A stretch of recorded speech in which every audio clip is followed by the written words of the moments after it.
Nakapasyal ka na ba sa sikat at kilalang monumentong ito? Ang monumento ng ating pambansang bayani na si God Jose Rizal.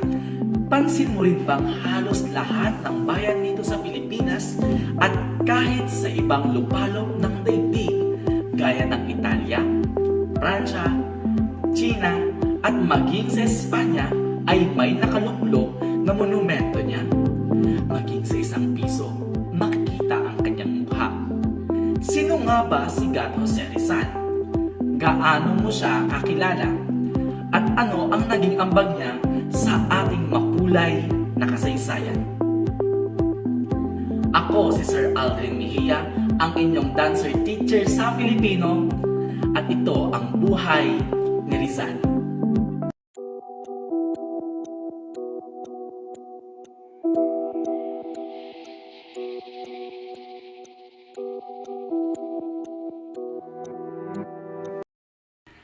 Ngayong araw ating kikilalanin ang bayaning pumukaw sa ating damdamin sa kanyang paglikha ng obra maestrang Noli Me Tangere at ang kanyang layunin sa pagsulat nito. Kung kaya't ilabas na ang iyong lapis at ballpen. Oops! Huwag din kalimutan syempre ang inyong Quarter 4 Module 1 sa Filipino 9. Nakalabas na ba? Kung ready ka na, tayo magsimula na sa pamamagitan ng word game. Simple lamang ang iyong gagawin. Isulat lamang sa iyong kwaderno ang mga salita o parirala na iyong mahanap sa mga kahon. Nuggets? Nuggets. Bibigyan ko lamang kayo ng 1 minuto para magtala ng mga salita o parirala. Simulan na natin!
Ang dali lang, di ba? Alam kong marami kang nahanap na mga salita. Nalista mo ba ang salitang pangalan? Ang salitang tahanan, pamilya, pinag-aralan, pag-ibig, at syempre ang salitang kasawian. Kung nalista mo yan, magaling. Iyang mga salitang iyan ang ating sabay-sabay na malalaman habang binubuklat natin ang mga pahina sa buhay ni Rizal. Kung kaya't simulan na natin.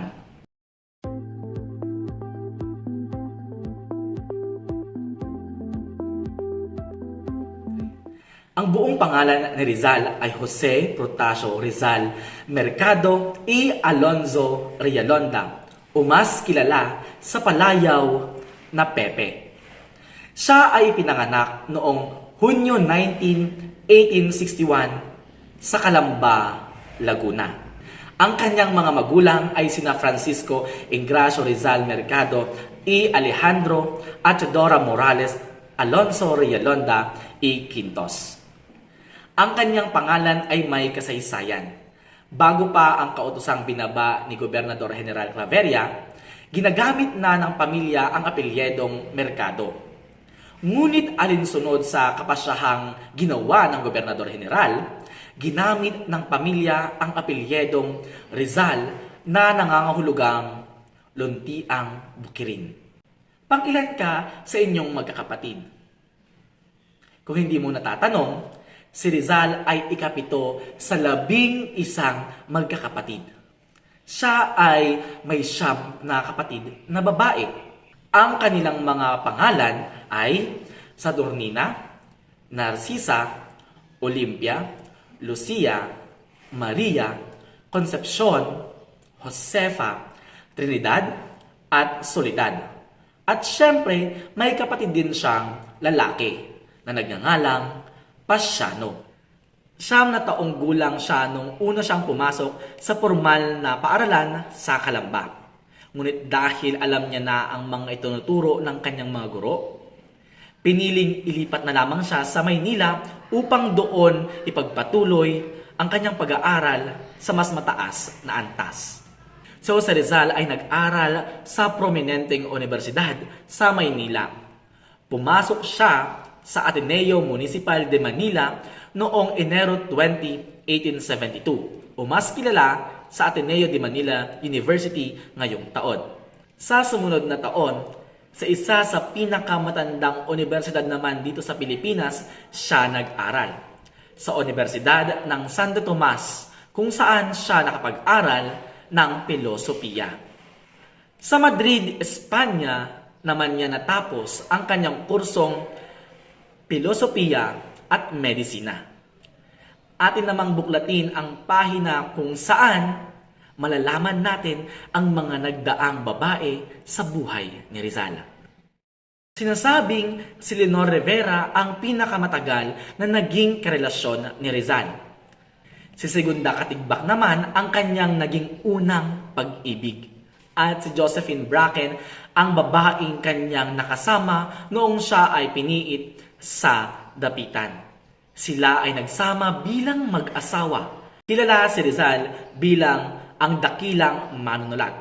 Sa katunayan, sa murang edad pa lamang ay nakapagsulat na siya ng tula, ng kwento, at syempre ng nobela. Ang 2 nobelang kanyang isinulat ay may malaking kontribusyon sa asignatura ng mga Pilipinong mag-aaral. At syempre sa ating kasaysayan at sa himagsikan. Ito ay ang Noli Me Tangere, nang ibig sabihin ay, "Huwag mo akong salingin." At ang isa naman ay ang El Filibusterismo o ang paghahari ng kasakman. Ang 2 obra maestrang ito ay hindi maikakailang malayo ang narating at hanggang ngayon buhay na buhay pa rin ang diwa ng mga nobelang ito. Simple lamang ang layunin ng ating pambansang bayaning si Jose Rizal sa pagsulat niya ng kanyang obrang Noli Me Tangere. Ito ay gisingin ang ating makabayang diwa at upang mamulat tayo sa totoong kalagayan ng ating lipunan mula sa pang-aaliping ginawa sa atin o ginagawa sa atin ng mga Espanyol. Mula sa kanyang pagbabalik galing sa bansang Europa, ay itinatag niya ang La Liga Filipina noong Hulyo 8, 1892. Isang organisasyon na ang layunin ay makamit ang kapayapaan at kalayaan sa kamay ng mga dayuhang Kastila sa isang tahimik na pamamaraan. Si Jose Rizal ang uri ng bayani na ayaw sa karahasan sa pagkamit ng kalayaan. Hindi nagtagal ang samahan dahil sa iba't ibang pananaw ng mga kasapi nito. Dahil sa mga organisasyon at aktibidad na ginawa ni Jose Rizal, naging mainit ang mata ng mga Kastila sa kanya. Siya ay kinasuhan ng rebelyon, sedisyon at pakikipagsabuatan para ipataob ang pamamahala ng mga Kastila. Tanda mo pa ba kung paano namatay si Jose Rizal? May ideya ka ba? Pinatay si Jose Rizal sa pamamagitan ng firing squad sa Bagong Bayan o mas kilala ngayon bilang Luneta Park noong Desyembre 30, 1896. Sa oras na alas 7 ng umaga sa bisang utos ni Gobernador General Camilo Polavieja. At alam nyo ba, bago siya barilin, ay nakapaglikha pa siya ng isang obra maestrang tula na pinamagatang Mi Ultimo Adios. Consumatum est, ang huling mga salitang binitawan ni Rizal bago siya barilin at tuluyang malagutan ng hininga. Consumatum est, tapos na rin nating pag-aralan ang maikling tala sa buhay ni Rizal. Ngayon naman, susuriin natin kung talaga bang may natutunan kayo dito sa ating video lesson.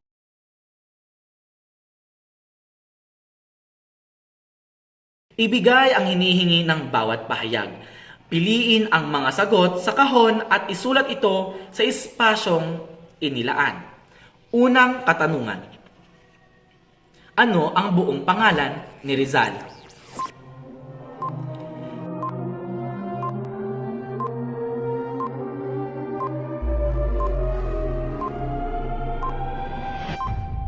Ano ang petsa ng kapanganakan ni Rizal?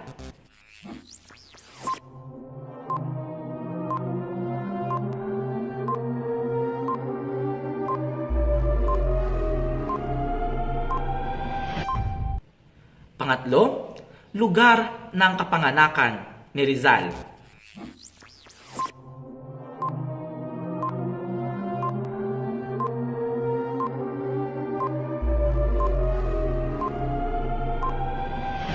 Pang-apat, sino ang nag-iisang kapatid na lalaki ni Rizal?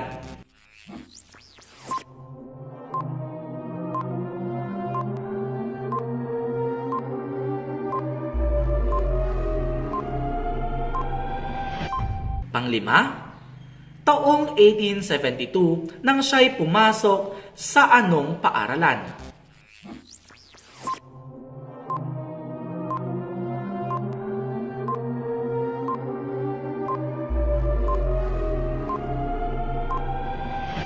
Sino naman ang unang babaeng minahal ni Rizal?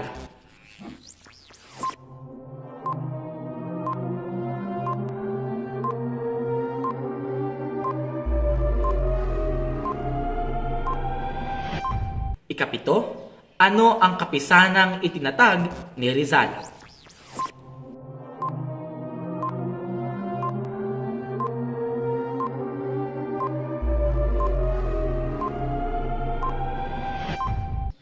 Ikawalo, sinasabing tunay na pag-ibig ni Rizal na nakarelasyon niya ng 11 taon.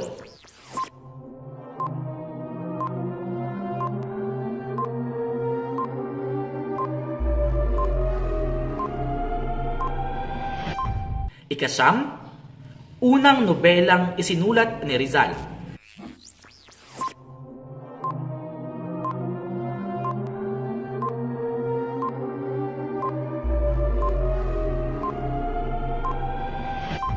At ang panghuli, anong araw ang kamatayan ni Rizal?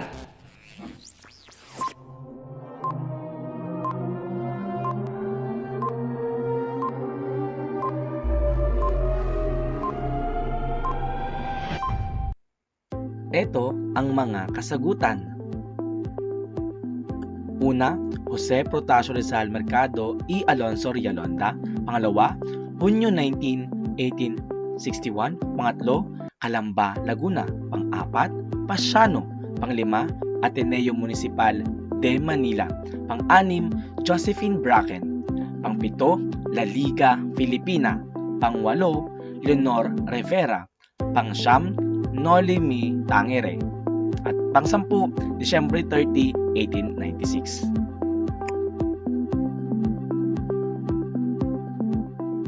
Ilan ang iyong nakuha? Magaling!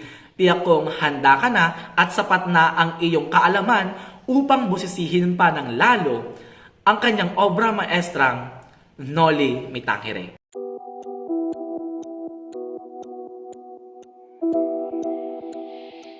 At dyan nagtatapos ang ating pag-aaral sa mga kaunting tala sa buhay ni Jose Rizal. Abangan ang susunod na video patungkol naman sa kaligirang pangkasaysayan ng Noli Me Tangere. Sa episode na ito, mapag-aaralan natin ang masalimuot at makulay na kasaysayan mula sa paglikha hanggang sa distribusyon ng Noli Me Tangere at kung ano ang naging epekto nito sa ating bansa. Muli, ako si Sir Alden Mejia, ang inyong dancer teacher sa Filipino na nagsasabing sumayaw lang sa indak ng buhay at matuto sa hamon ng panahon. Hanggang sa muli, paalam!